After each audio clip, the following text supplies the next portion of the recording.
இதுதான் முக்கியமான விஷயம். நானும் ஸ்குவாட் பண்ணுறேன்ட்டு இருக்குன்னு சும்மா வெயிட் அதிகமாக போட்டுட்டு ஃபார்மை தப்பாக பண்ணுறதோ, ரேஞ்ச் ஆஃப் மோஷன் தப்பாக பண்ணுறதோ, ரேஞ்ச் ஆஃப் மோஷன் ஃபுல்லாக பண்ணாமல் இருக்க சுத்த வேஸ்ட்டு. பயப்படாதீங்க, பெல்ட் போடலன்னு பயப்படவே கூடாது.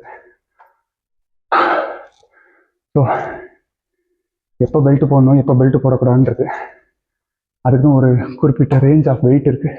சும்மா 10 கிலோவில் போடுறதுக்கே நிறைய பேர் பெல்ட் போட்டு பண்ணுறாங்க. ரொம்ப தப்பு. ஈவன் லோ பேக் பெயின் இருக்கவங்க கண்டிப்பாக பண்ணுவாங்க, நானே பண்ணியிருக்கேன். பெல்ட் போட வேணாம், உங்களோட ரா ஸ்ட்ரென்த்தில் ட்ரை பண்ணுங்கள். சும்மா எல்லாத்துக்கும் பெல்ட்டு, ரிஸ்டிங் ஸ்ட்ராப்ஸு, இதெல்லாம் சும்மா ஃபேன்சி ஐட்டம்.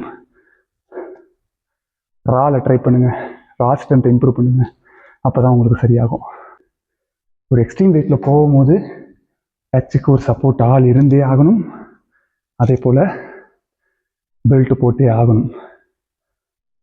பட் இந்த வெயிட்டுக்கு தேவையில்லை.